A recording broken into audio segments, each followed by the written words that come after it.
All right, prop the mic. We're live. Here we go. Bringing some real star power to the pod today with Joe Dellera on the mic. Dave and I have been big fans of his work for a long time, so we're super excited to have him on the pod for the first time today. You may recognize Joe from Action Network, his own Cash That podcast, the Buckets Gambling podcast, which is where I first became familiar with his work. But we're here today to cover tonight's 7-game NBA slate. Not sure if we're still calling this the Rivals Week. But doesn't really feel like it outside that Boston-Miami game. But anyway, as always, today's podcast is presented by Props.Cash. We 100% could not do what we do without Props.Cash. So if you think you're ready to level up your prop betting game, use code PTM at sign up to get 25% off your first month. What's up, fellas? Joe, great to have you on. Thank you for joining. I don't know if you saw, but we nailed a plus 600 11-leg alt builder last night. So Dave and I are feeling great today. How are you doing? Dude, that is disgusting. That's I love it. That's just absolutely amazing. So I mean, I think we have to beat that. So this is gonna be a lot of fun. I appreciate you guys having me on. I'm excited. So it should be a really good time. Yeah, very good. Thank you for setting the bar high. Now we got to go for plus 700, I guess, tonight. It was funny. We did put out that pick, and a bunch of our followers were like, "All right, is this going to be a daily thing?" I'm like, "If this is a daily thing, we're going to retire real soon." So, but anyway, it is a lot of fun, and I love seeing when everybody's cashing. So. Let's try to do that again now.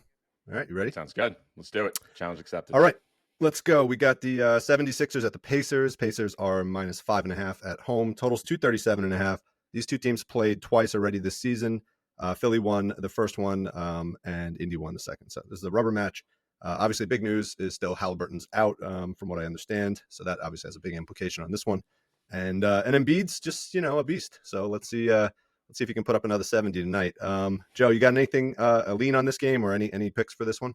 I mean, I think that Philly's just been dominant, right? And it's like you want to bet this Embiid points line, but it's like, I don't know, you can't touch a 36.5 or whatever it's at now, like 36.5 point line, 37.5, I think some places. That's just insane. Like I would want to bet an under, but I can't bring myself to do it. I think the number's sky high, but I can't bring myself to do it the way he's been playing lately. Yeah, I hear you. I mean, I think I've lost a lot of money not betting on these Embiid 35-point lines all season. But you're right. That's a tough pill to swallow. So yeah, we're going to pass. I'm going to pass on Embiid. Tom, you got anything on this game?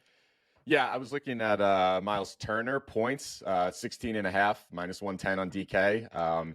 He's cleared this his last, let's fire up that props.cash screen. He's cleared this his last 3 games against Philly, including twice this season. Embiid did play in both of those games. He has been good with Siakam since he's joined the fold there over in Indiana. He's cleared in 2 of his first 3 games with Pascal. And then he's got some nice home road splits. So they're playing in Indianapolis tonight, dating back all the way to last season. And the splits really mimic this as well this season. 63% hit rate on this at home compared to 46% on the road. So nice splits for him. And some decent comps. Wemby just put up 33. John Collins, 19. Cat, 23. Vucevic, 23. Bam, 26. So some nice comps there for Turner going up against the Sixers. So that's my pick in this game. Nice. Joe, any thoughts on Turner tonight? I like it. I've been surprised that some of the rotations that Carlisle's using are a little wonky right now, but I do think that you have to have Turner in there. You got to have a body with Embiid. So I do like the spot. And I know that he had 20 points against them last year in a game where Halliburton didn't play. So just, kind of shows a little bit more of the usage that he's got even without Halliburton. Should be a good matchup. Yeah, and I think Siakam's a pretty good playmaker. I think he's going to get some, they're going to get some open looks over to Turner here, knock down a few threes, I think, with Siakam in the fold now. So I think it's a nice addition. So I'm going with it. I like it. Very nice. Yeah, I think as long as Turner stays out of foul trouble, I think this is a good one. All right, I'm going to throw one out to you guys. This is also a scary one, but Tyrese Maxey under 29.5 points. What do you think about that, Joe? I'll pull up the chart here. I mean, he doesn't really hit that line, he's only hit that in 29% of games this season. And even head to head, it's a little tougher. I think, especially the way the Pacers kind of play defense, the defense has improved over the past month or so. Siakam's, I would say he's a better defender than Obi Toppin, obviously. So I think the defense is a touch better. I think having McConnell, Nembhard, those kind of guys at the 1 are a little bit tougher, I think, for Maxey. So I do like the look. And, I think it's just a high line, especially when you kind of think it's more of a plus matchup for Embiid. It's a little bit harder for them both to go off. So I think that's a good look on taking an under on Maxey. It's a little scary, but I definitely understand it, especially when Indiana does not give up a ton of threes. So he's going to really have to get into the paint in order to score. Yeah, exactly. I mean, the one part that scares me a little bit is I think Embiid might be more in a passing mode after his 70-point performance, he might be willing to share the rock a little bit more than he has been. But yeah, I mean, it's just the hit rates, like you said, are really low. 29% overall in the season. He is a little better on the road with a 33% hit rate, and he has had a couple big road games. But I think this one's worth trying on the under. If you're going to play Maxi today, I would stay away from the over. Dave, look at his split on 2 days rest going back to last season. Pull that up. He's won for his last 15 games on extra rest, going all the way back to last season. Wow, yeah, look at that. Embiid likes to play on extra rest too. Yes, so, right. Yeah. You know. There you go. Yeah.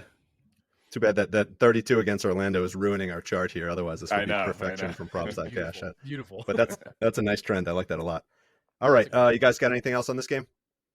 No, I don't have anything else on this one. No? Okay. Let's move on to two of the best teams in the league, the Jazz and the Wizards, going up against each other. This one's going to be rough to watch. Wizards are getting 7.5 at home. The only saving grace in this one is the total's 245.5. So there's going to be a ton of scoring in this one. Wizards are 1-9 in their last 10 games. Jazz are 6-4. So at least the Jazz have a little momentum coming into this. What do you like in this one, Joe?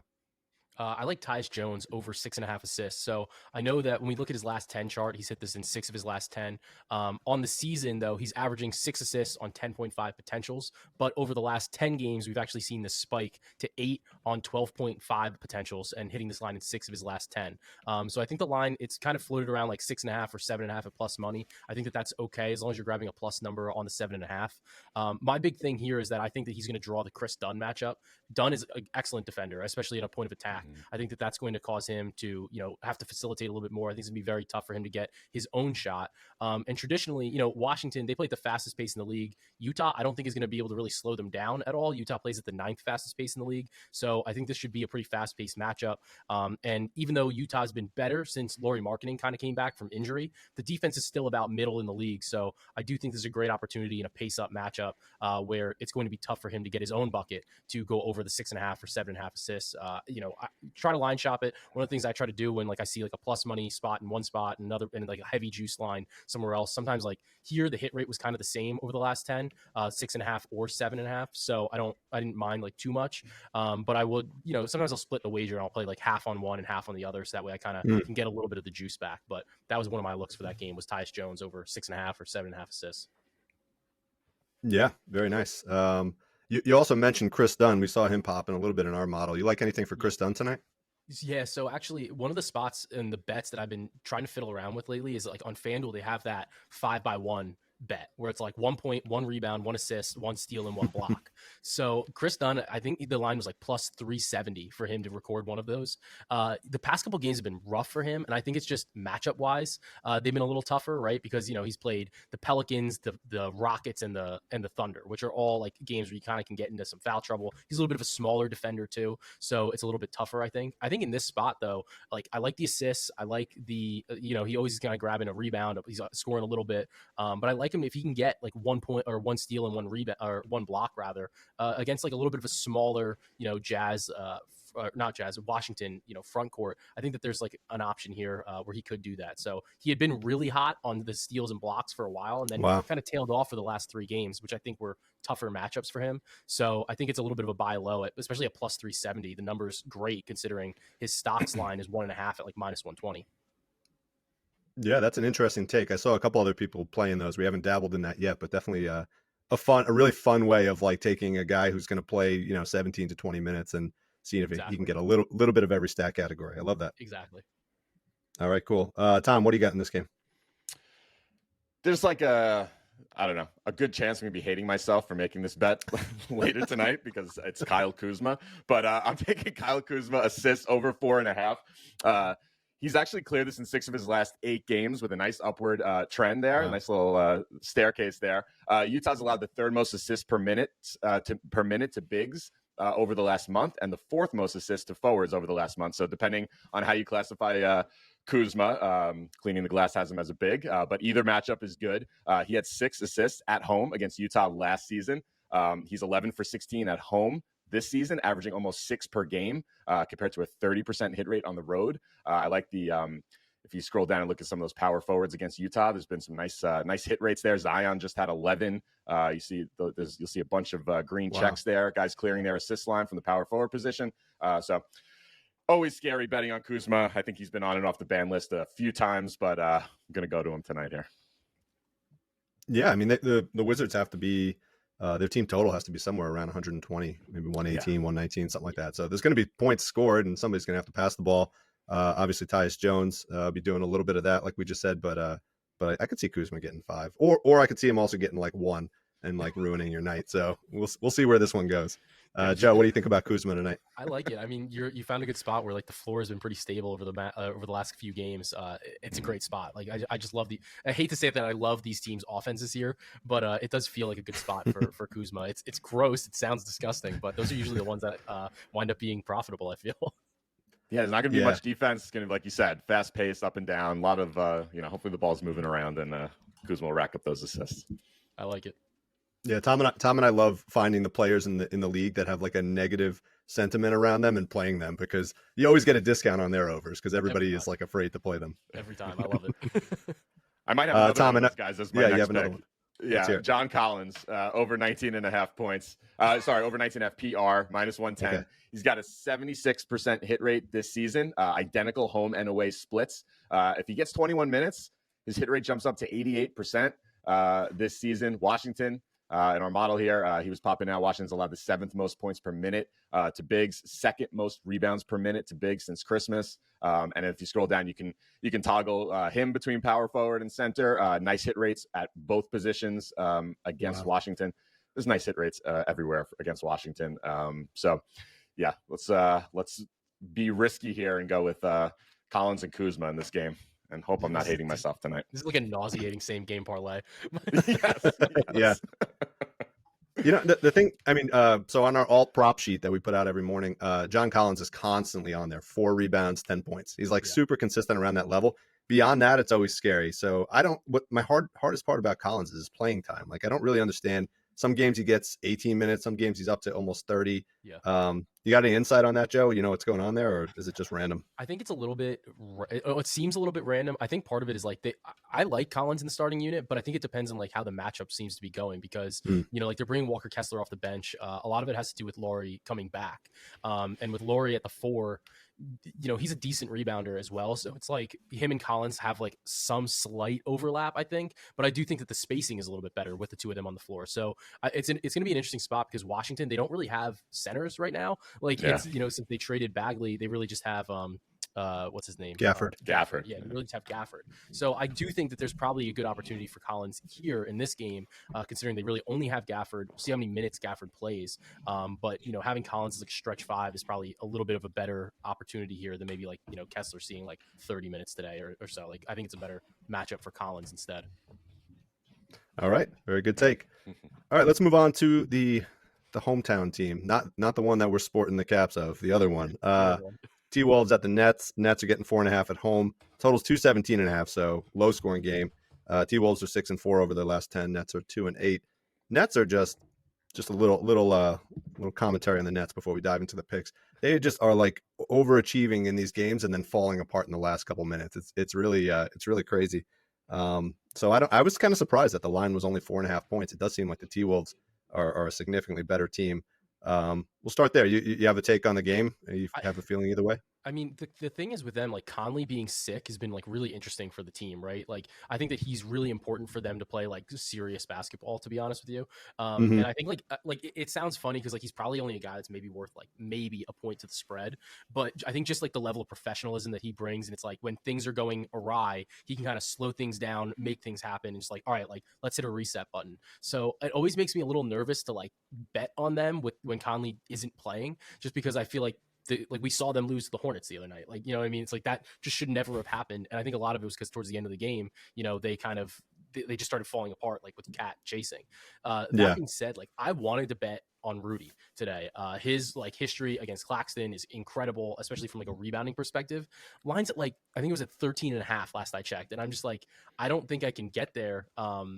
Like, even though he's hit this like pretty decently. I don't know if you guys have any thoughts on it. Maybe you guys see it differently. I love betting on Rudy. But I can't. I was like, the 13.5 just seems like such a high number for a guy who's like sometimes inconsistent. Like, we have those spikes. It's either like 16 or he's at 10, so that was the one spot that I was looking at, and I was and maybe if Conley plays, I might pivot to like a PR, because I think the pick and roll with Conley and Gobert is pretty good. So maybe that's a way to kind of insulate myself a little bit. But that was the one spot that I was looking for, at least in this game. So I might have a we have a sneaky little find that we had for Rudy that we were actually joking about this morning, and we said we wouldn't bring it up on the pod, but you know what, it's too great not to share. So Tom, why don't you share what we found? All right, so we like the rebounds as well, but we found if you could tack on his assists. Now I know it seems weird playing some Rudy assists, but his RA line is 15.5. So obviously he can get there on rebounds alone. Is plus 105 on DK. He's cleared this line in 8 of 13 on the road, 5 of 7 overall. But the interesting thing to note is when you look at him on back-to-backs, there's his assist output in back-to-backs. You look at his assist output against Brooklyn. Also nice, at a 4-assist game and a 2-assist game against Brooklyn, dating back to, this was both post Durant and Kyrie leaving. So you had the more or less the current Brooklyn lineup there. I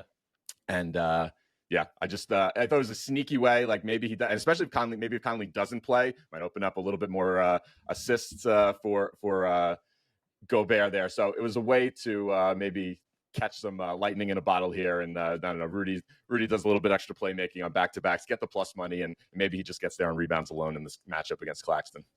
Yeah, I don't hate that at all. And he's pretty consistent. At least he gets like one a game, so it's not like you're totally selling the floor out there. So I like it. I mean, I just love betting on Rudy. I don't know what it is, but that's a pretty good angle. I think it's a nice little pivot there. Yeah, nice. I mean, what I like about Gobert is his minutes. For a center, he plays huge minutes, right? I mean, he's averaging 35 minutes over the last 10 games, right? So I just love that he's out there. And it could be a tough matchup against Claxton, but he's got good history there, and we'll throw the assists in and see if that gets us over the top. So let's ride with Rudy, even if he's let us down a few times. All right, let's keep moving. Celtics at the Heat. Heat are getting 7.5 at home. Totals 224.5. Celtics remain hot, 7-3 over their last 10. Heat are 4-6 with a big loss to Memphis last night. They looked atrocious. They're just turning the ball over left and right. Can't score on offense. Hopefully the presence of Rozier in the lineup, gets them going again. Jaquez may be coming back soon. That might help them. But anyway, Joe, what do you like in this one? So I like Drew Holiday over 11.5. I might have moved to 12.5 points right now. But look, he's averaging almost 14 points per game in road games, like, when he's been playing on the Celtics. I think this line is just like a touch. It just seems like a touch low, right? When we look at him, and what he's done this season, he's averaging 13.2 points per game overall. He's hit this in 65% of games. I think that with Miami, especially with Rozier now, like Rozier, I think he's like an okay defender. I wouldn't necessarily say that he's good. And, plus he's got to learn some of the schemes that they're running there. So I think that it's like a little bit of a weak spot for Miami defensively. And especially like if they kind of do some stuff with zone, I think it can, kind of help Drew Holiday grabbing some pick and pops, getting the dishes to him. I think it's a good opportunity for him. And I think that the matchup is pretty solid as well. Like if they're going to throw maybe Rozier or Hero or somebody like that on him instead. So at the 11.5 or 12.5 line, I just think it's a touch low for me. So that's the way that I'm going to go with Drew Holiday here in this matchup. Yeah, I like that. I mean, Scottie Pippen Jr. and I think they said last night it was his 5th or 6th game in the league ever put up 15 points against the Heat. So clearly they have some weaknesses in guarding the point guards at this point. Sure. Good play. Yeah, good one. Tom, what do you like in this one? I was looking at Tatum rebounds over 8.5. It's plus 112 on FanDuel. If you wanted to do the 8+, it's minus 145. If the 8.5 seemed a little heavy to you, but he has been he's been great. He's cleared this in 4 of his last 5 road games, averaging 11.6 rebounds in his last 5 road games. I'm knocking out that Milwaukee game where he only played 15 minutes to get to that last 4 or 5, that silly blowout. He has cleared this in 8 of his last 12 against Miami, including 4 straight. Now, I know a bunch of those are playoff games, so he is playing some more minutes, but that 14 you see right there, his highest rebounding output actually came a year ago yesterday, January 24th, in Miami. He played 40 minutes in that game. I think he's good for 40 minutes in this game as well, and I like him. I like that plus money on the 9 rebounds for Tatum in the spot against their big rivals, Miami Heat. What do you think, Joe? I think it's solid. Tatum, he's just always on the floor, sees plenty of minutes. I think this is a really, really rough matchup for Miami, given the 3-point volume that Boston has as well. So like I can see them, try if they start trying to have to catch up and take a lot more threes. Bam Adebayo, not like necessarily the best like rebounder. I think he's an excellent defender, but just the way that he's asked to cover, especially with Porzingis potentially trying to draw him out, I think it could definitely lead to some more opportunities for Tatum to grab boards. So I like it. The floor is definitely there, with obviously with some upside too. Yeah, Porzingis is tough matchup for Bam. I think he's gonna have his hands full there. Yeah.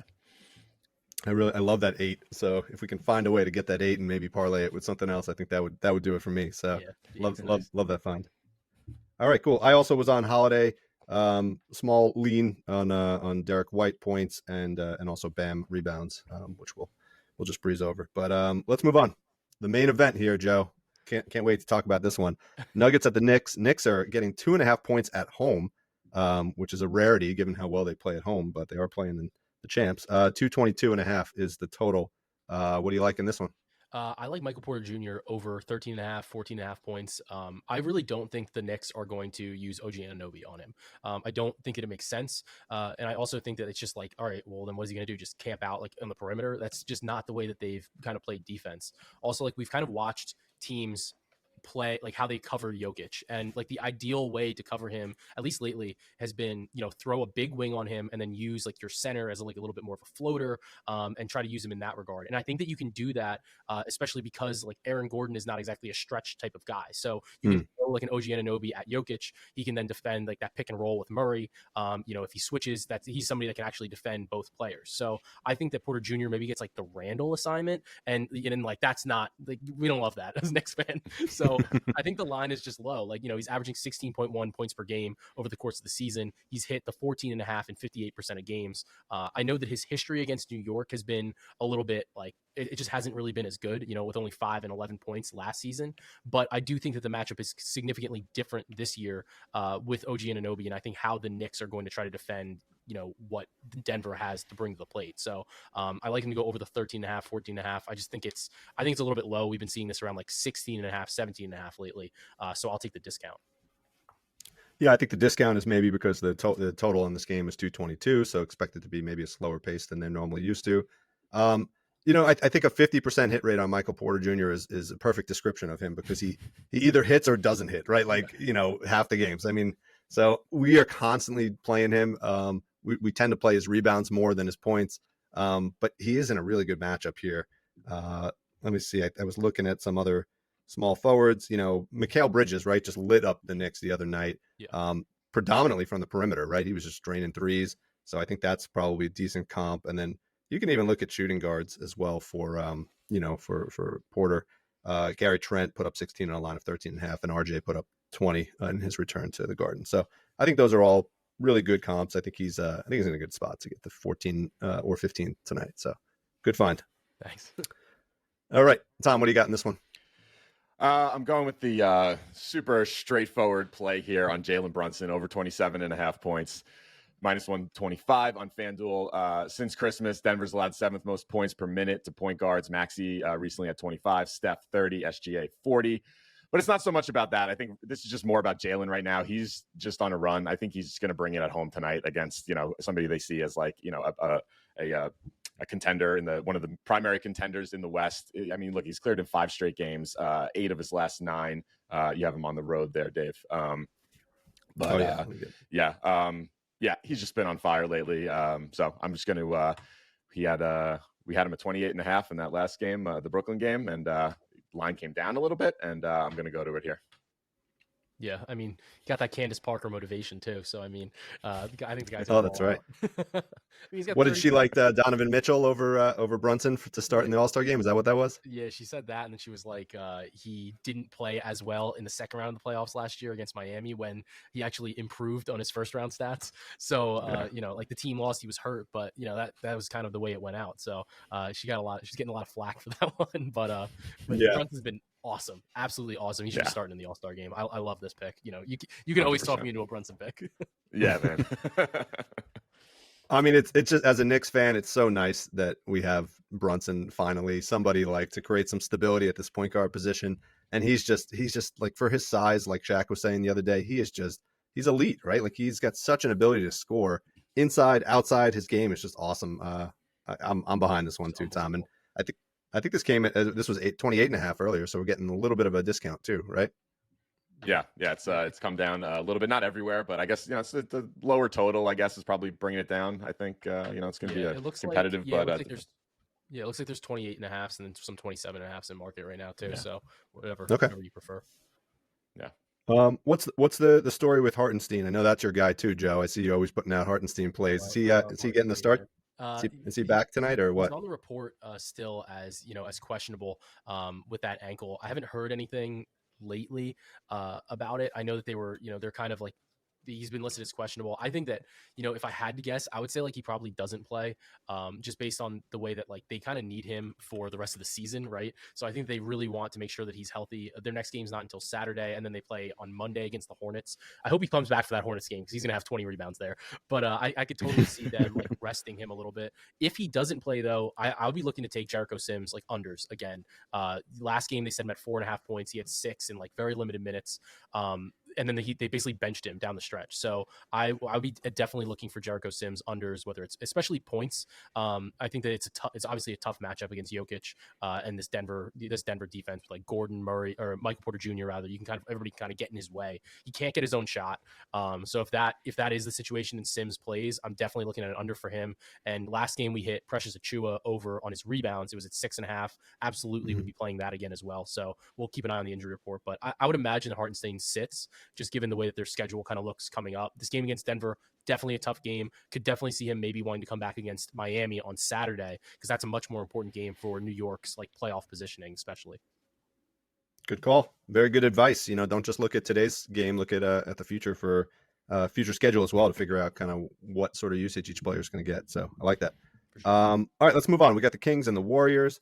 Both of these teams are just kind of hanging out there. 5-5 in their last 10 for the Kings, 4-6 for the Warriors. Warriors are getting 1.5 at home.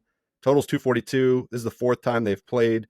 Warriors took 2 of them. Kings took the third by 1 point. What do you like here, Joe? I like Domantas Sabonis over 21.5 rebounds and assists. And this is one of those charts when you pull this up, it's like, it is disgusting. Like, it just doesn't look like he hits this. But I really like the matchup.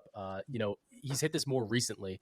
But I think that in this particular matchup, I like the fact that, the rebounding has always been very good against the Warriors. He's had some spike games. The playoffs kind of skewed it, and that was in particular because of the way that they attacked him defensively. But I think that one of the things here that I like is that the assists have been going up. So when he's playing the Warriors, he's averaging 8.3 assists on 15 potentials compared to 7.9 assists per game over the entire season. Additionally, what I like here is that the lineup that the Warriors have been using more recently, you're seeing a little bit more Saric, you're seeing a little bit more Kuminga, you're seeing a little bit more Wiggins, you're seeing a little bit more Looney, and like, to me, that and a little bit more Draymond, obviously, now that he's back.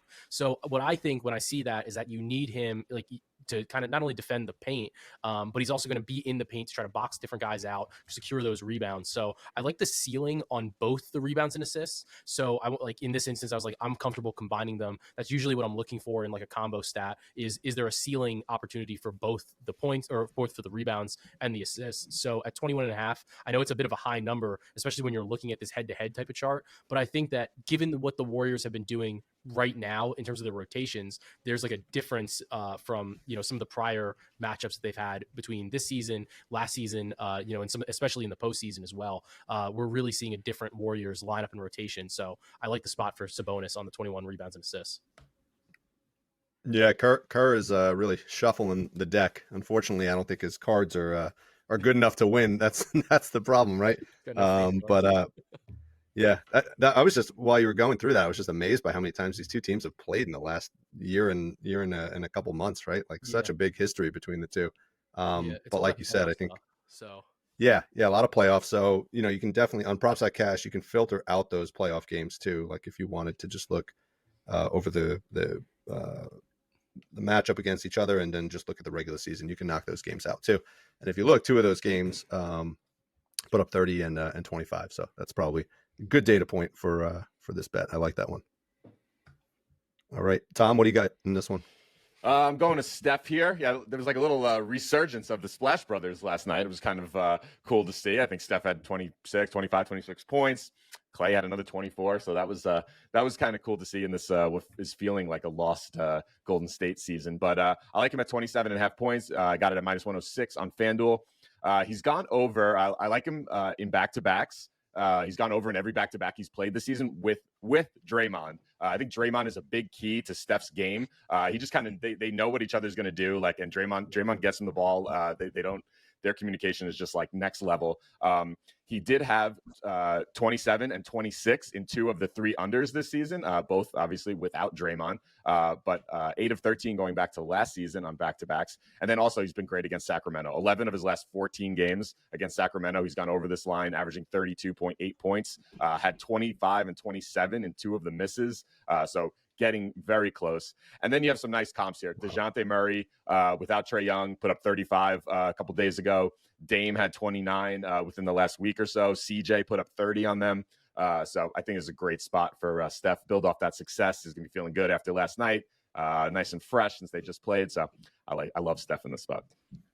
Yeah. What do you think, Joe? You've convinced me because this was on my short list of plays. I was looking at like the points and the rebounds. But I kind of mentioned before with the rebounds, that's kind of why I wanted to lay off like the PR. But I think that the points is definitely a good look. I mean, he's obviously the number 1 engine for this offense, and he's had a lot of success against Sacramento. So I'm like right there at the 27.5 points. I do like the spot. So I'll definitely be tailing you on this one.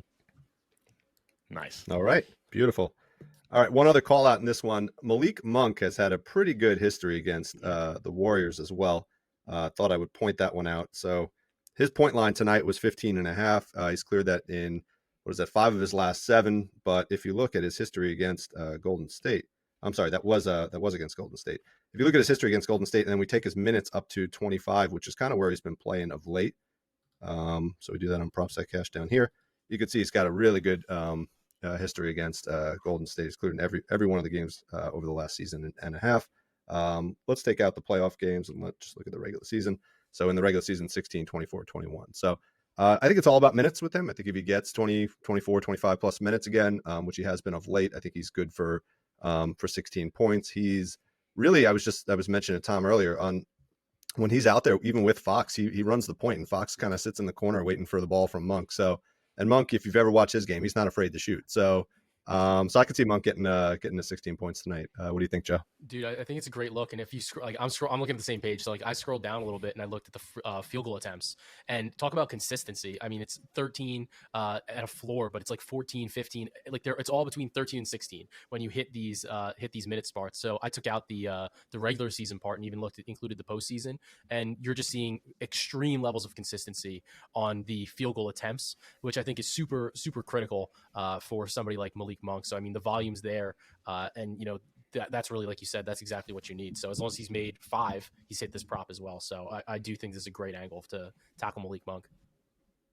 I love that. I love going after our Jordan Clarksons, our Malik Monks. Who else we got in the league? That just guys who just are not afraid to shoot the ball when they get it, even though they're coming off the bench. Yeah, I think Malik is mercenaries. All right, cool. Let's go to the final game. We got the Bulls at the Lakers. Again, both these teams are floating around 500 in their last 10. Lakers are minus 4.5 at home. Totals 228.5. First of all, I got to ask you, Joe, where do you think Zach LaVine is going to end up?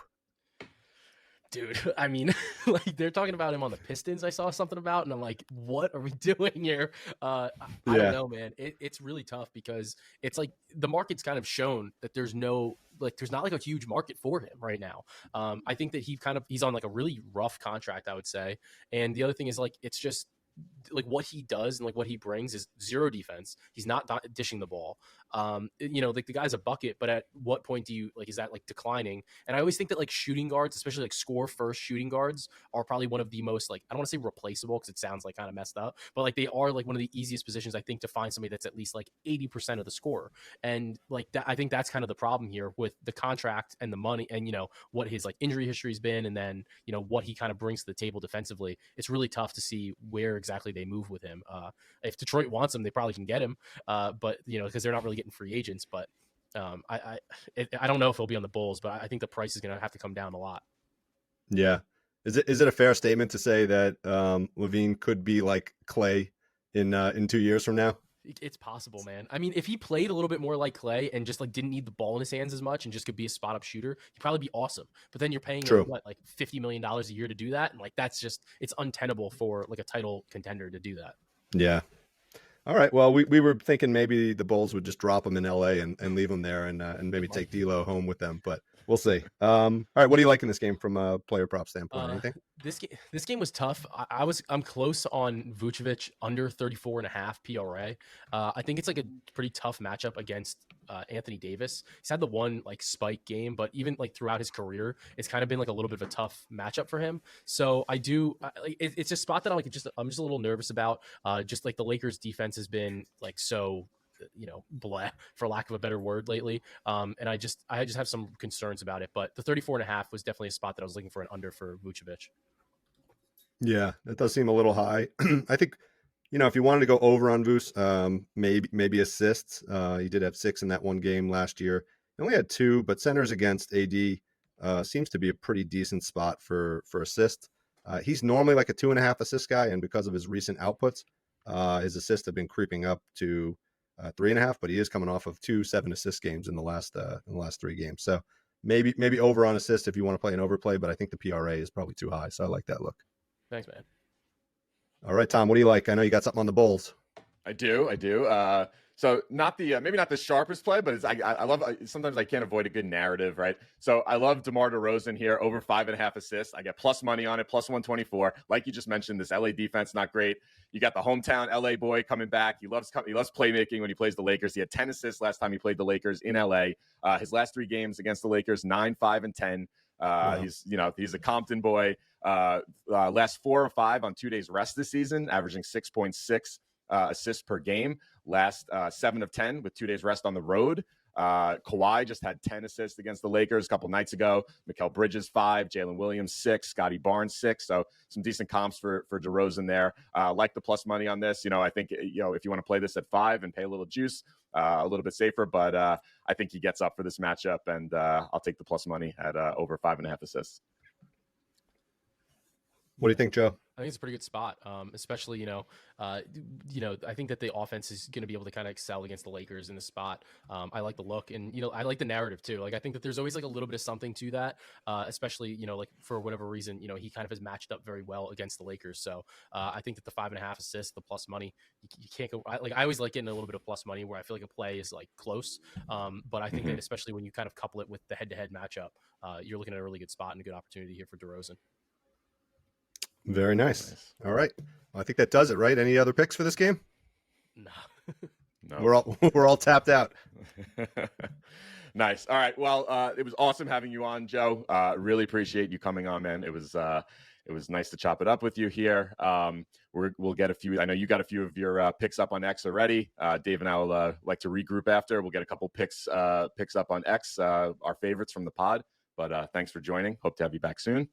And thanks, guys. It was a pleasure. It was a pleasure coming on. It was a lot of fun to talk to you guys, and it's always nice talking to some other Knicks fans out there. So it was a good time. Yes, sir. Thank you. Go Knicks. Go Knicks. Let's go. All right. Nice work, guys. Enjoy the games tonight, and let's all make some money.